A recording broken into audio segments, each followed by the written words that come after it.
to my countrymen, just to give you the current situation. I am about to land sa Hague. Galing ako Dubai.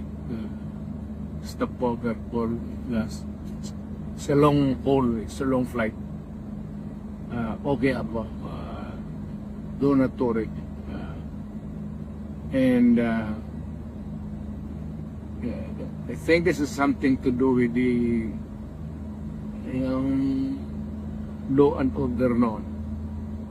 At sinasabi ko naman sa mga pulis, military na trabaho kayo at ako ang managot.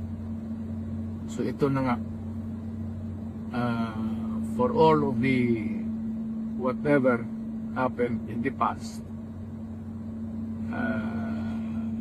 ako na yung nag-front sa ating law enforcement pati military. Sinabi ko na I will protect you and ako ang managot sa lahat. This will be a long legal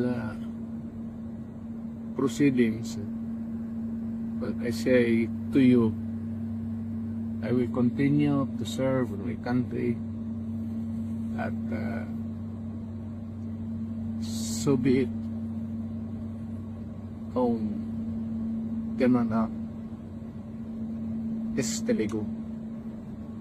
Salamat.